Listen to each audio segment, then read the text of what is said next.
Speaking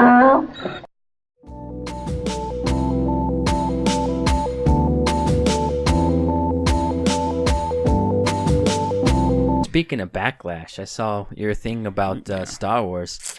So apparently, they decided to go microtransaction. The public went no. Wait.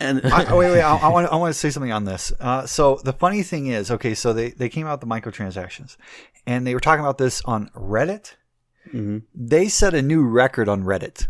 Okay, most downvoted post. Yeah, the record holder before this was negative 42,000. And nice. This was somebody saying, hey, I want everybody to downvote this as a joke. EA comes out trying to make a honest, legitimate statement. Mm-hmm. They managed to not just break this 42,000. They crushed it by tenfold. Yeah. Okay?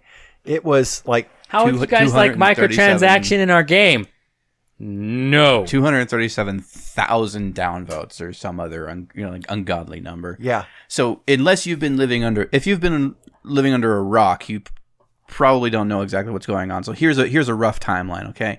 EA gives out preview access to Star Wars Battlefront II, which is a long-awaited, anticipated game since the success of Star Wars Battlefront 1. We'll go into that later. So preview access therefore drops the reveal that certain characters that would be heavily played characters are actually locked off to new players as they start the game. And so characters like Luke Skywalker and Darth Vader could take up to 40 hours of gameplay to grind out the necessary in-game credits to unlock them. And this is just 2 out of a roster of characters that people were expecting to be able to play. So it also comes to light that microtransactions and loot crates, loot boxes, containing random character abilities and unlockable heroes are also a part of this structure. And it leads to the most massive backlash that I have seen to date against a game, because if it was just cosmetic stuff, people wouldn't care. Yeah, they wouldn't. You know, I've seen that happen in MMOs. I've seen that happen in major shooters, both popular and old. Even old MMOs like Anarchy Online have microtransactions, but most of it is always cosmetic. It doesn't really lead to... even Overwatch is just cosmetic. Yeah, it's all skins. Yeah. Well, I mean, this is an interesting thing when this all came to light, because when they started talking about this game, gosh, almost a year ago, 8 months ago or something, they were like, "Oh no, we're not going to do DLC. Everything's going to be available right off the bat." Mm-hmm. Now we understand why it's available right off the bat. Because you have to crack your wallet if you really want to play the game. Yep. So that's not where this timeline ends. EA, after people have pointed out that the sheer amount of time it would take to unlock everything that is being locked off to the player at this point, something like 2,100 hours. Or, the official numbers are, if you want to grind it out, it's 2,100 hours. If you don't want to grind it out, you can just fork over a little over $4,000 in cash to get everything in the game. Mm-hmm. And this is on an $80 retail release game. Oh, yeah. The price is going to be $80 just for the game. Yeah, just for the game. Just to get access to the base game and be able to start grinding and unlocking these characters is $80. And then you have to either pay for those that you want to unlock or anything like that. So EA, first it made a statement defending these microtransactions and saying that that's the game that they designed.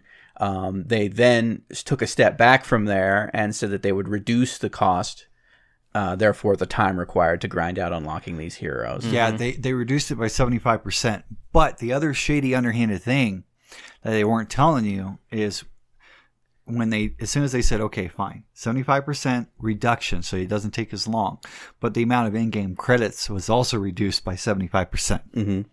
So it was basically them trying to be like, let's just appease, but not appease, like not really change anything.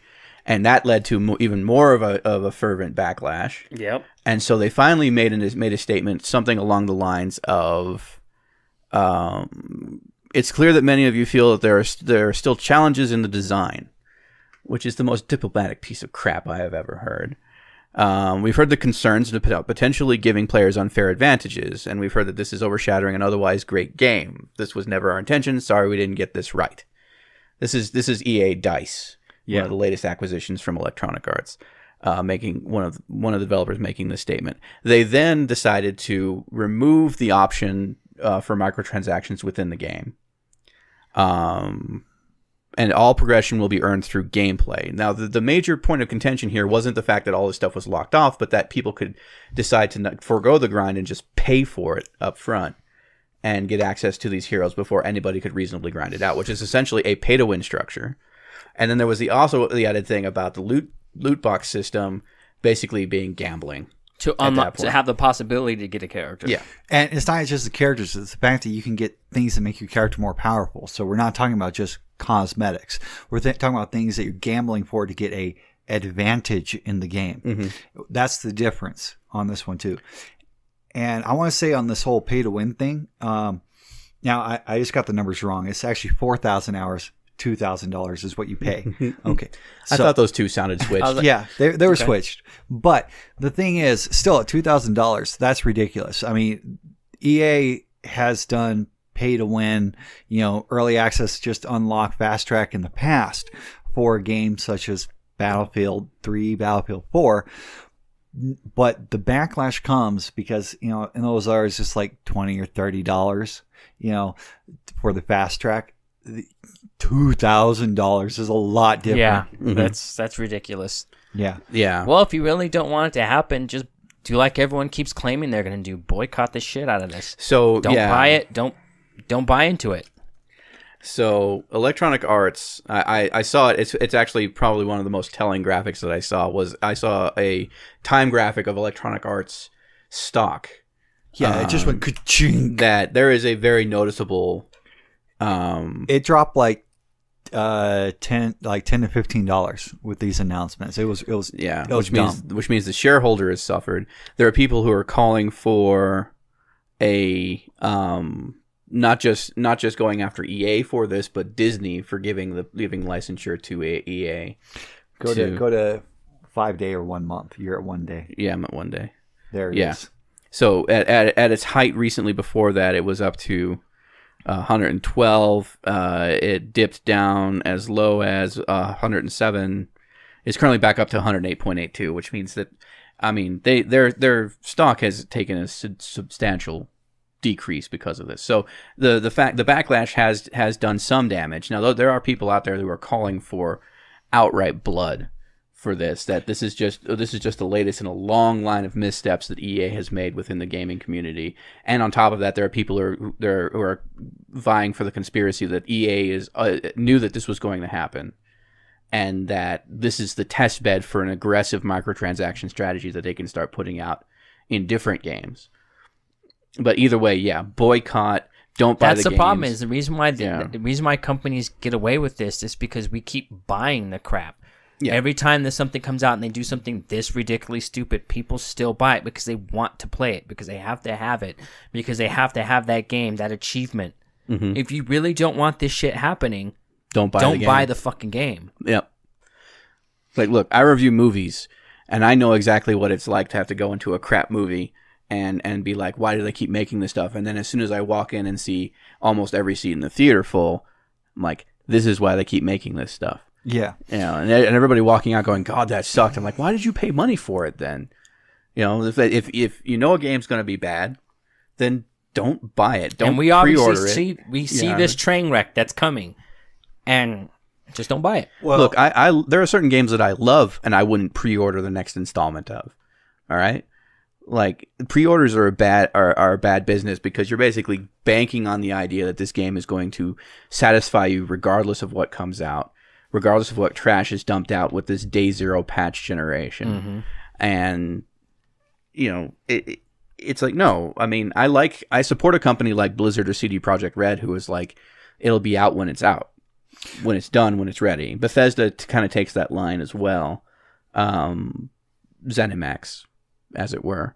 And they have, these are not like bastions of saintly like corporate business or everything. They all have their detractions.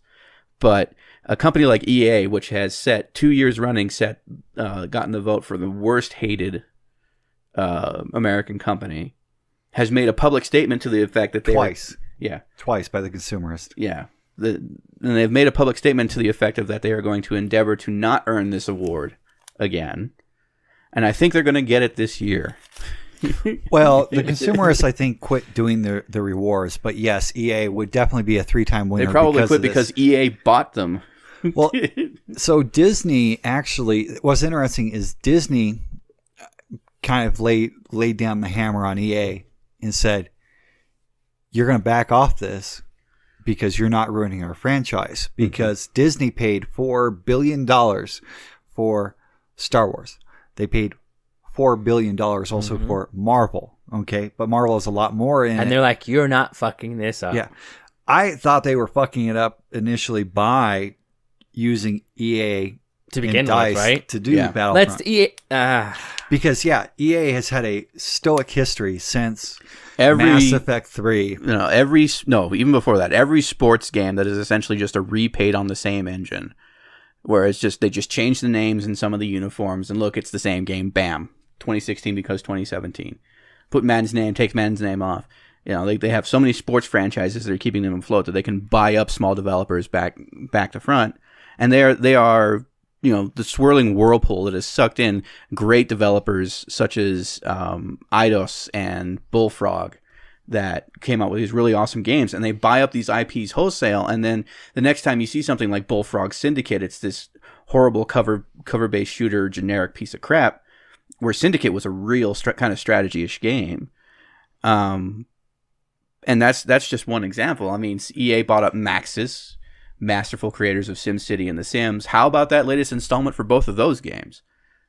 One is a license to print money, being The Sims, where you can buy the game and play it and realize how horrible it is, and then you want to convince yourself that it's worth playing by buying up all the expansion packs and content stuff for another $30, $40 a pop. Yeah. I mean, and I know that a year down the line, I could be walking through a thrift store or a secondhand software store and just see the shelves lined with Sims 2 and Sims 3 boxes, going, here's the base game and here's all of the expansion packs and everything, and they're just going like, please take these away. And then there comes SimCity. Yeah, and I don't think I need to go into much explanation about that.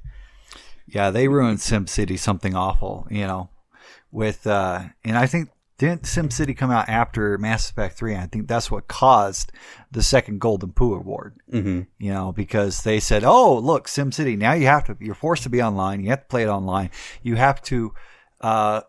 Your city is dependent upon other people, and people are like, fuck this shit. I'm out. Yeah, Yeah, and you're always online, dependent on other people, and the servers are made out of cold cereal and paper mache. Yeah, but they're run by by like a half-dead hamster on one of those wheels. But this is an insane. This is just also a trend for how the industry's going. Because sure, somebody's going to push it, and whoever pushes it first takes the heat, and it just keeps going this way because we've been seeing more little micro DLCs. We've been seeing what's considered half-finished games, and then more DLC comes out and everything like this, and people have been okay with that. They've been okay with paying $150 to Activision and Call of Duty to unlock everything out the door. This one came as absurd, but you had 2K with NBA, 2K games with NBA 2018, where there was like an insane amount of microtransactions. You've also had Rockstar Games with Grand Theft Auto 5 saying, because they keep putting stuff out in the game, but it's all in the online place, and they flat out says like, this is where the money is, this is the way games are going to be going forward, deal with it.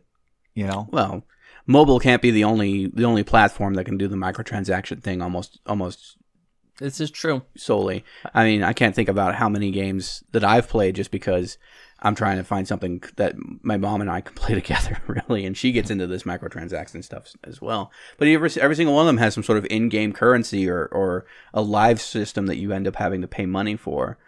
And they get you early off at first by saying, here's a 99 cents deal, get something like that. Here's 10 rupees for 99 cents. My mom recently... You want more? $5. My mom recently admitted she's been playing Township by...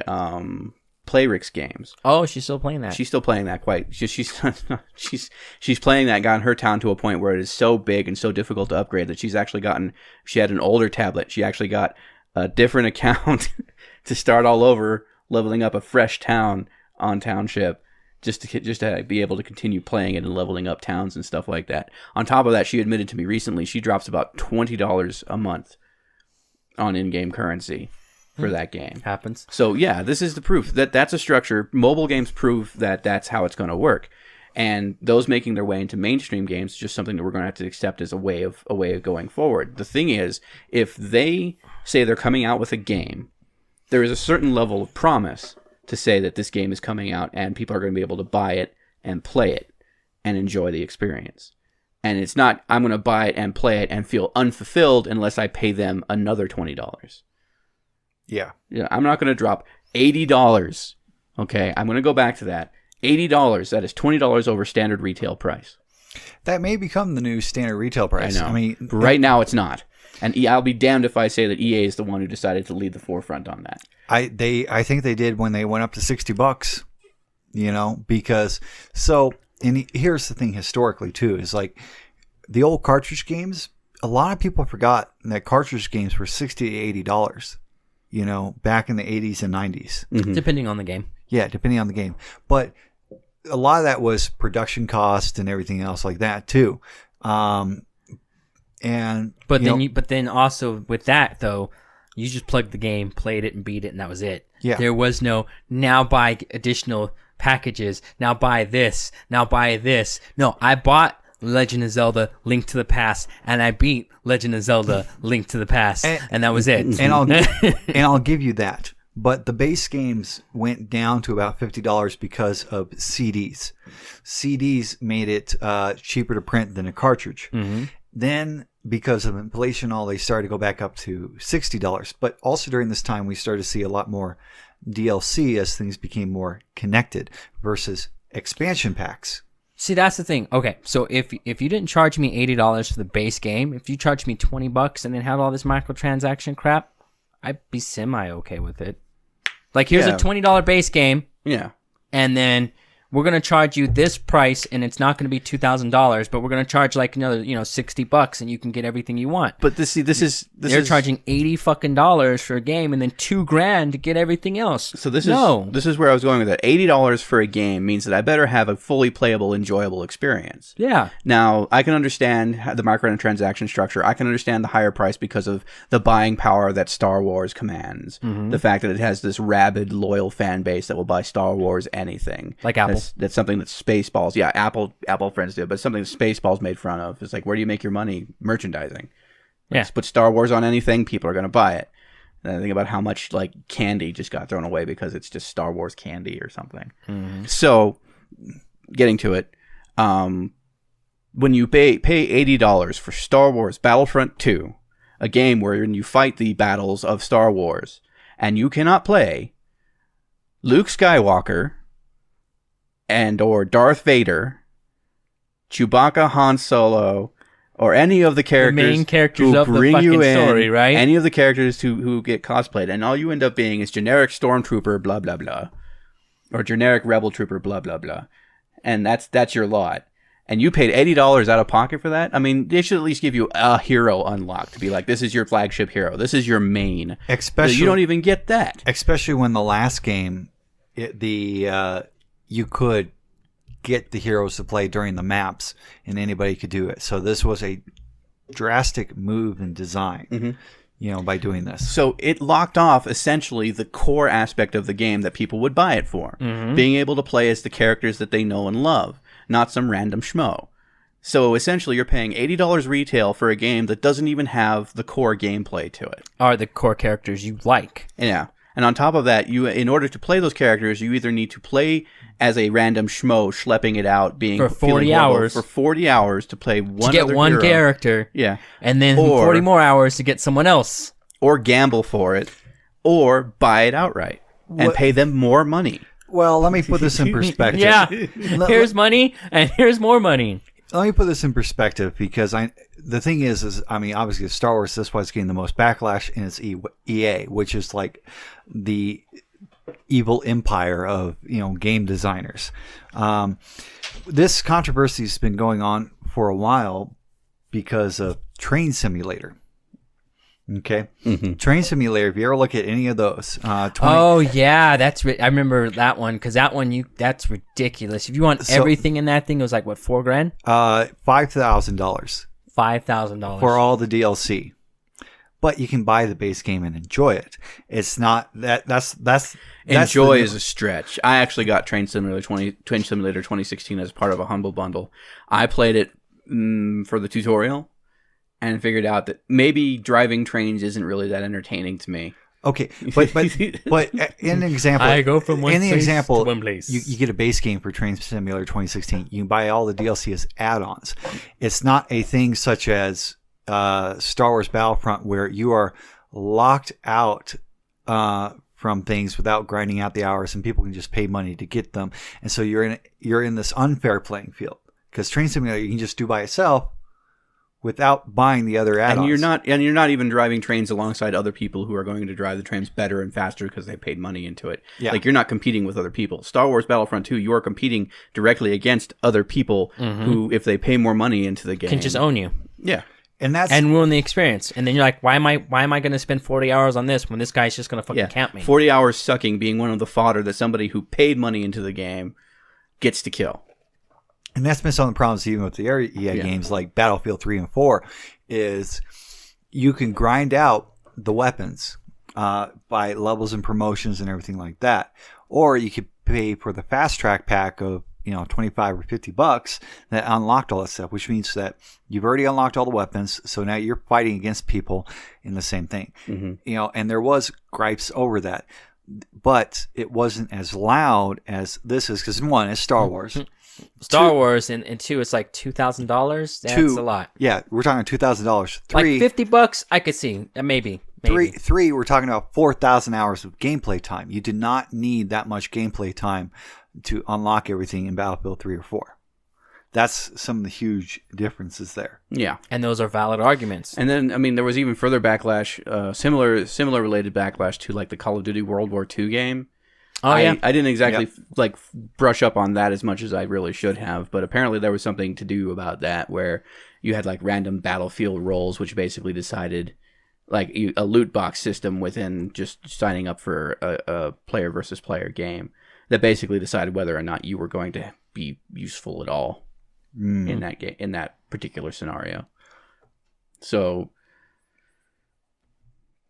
I don't know. I mean, I like the idea of buying a game and being able to have a fully playable, enjoyable experience. I think that expansions, extra expansions, adding in content, cosmetic changes, those are fine with me, even if they're sold piecemeal for 99 cents at a pop. Like, I understand this is the model, this is the vehicle moving forward, this is what they're going to do. What I think, that means is that the consumer has to make sure that they have some sort of advocacy, even if it is just a bunch of people banding together and saying, boo this man. Like, then and EA is going to end up being the scapegoat for that. I mean, they've set the precedent of being one of the worst hated companies out there. You don't just pull back from that. You don't just all of a sudden give people what they want and then you're just magically loved. So the fact that EA came out with anything at all was probably going to earn a lackluster response. The scary notion is that EA knew this was going to fail. Maybe not to the level that they expected it to, but they knew it was going to fail, but they still had the access to the Star Wars property and knew that it was going to be a way to get a massive amount of testing done.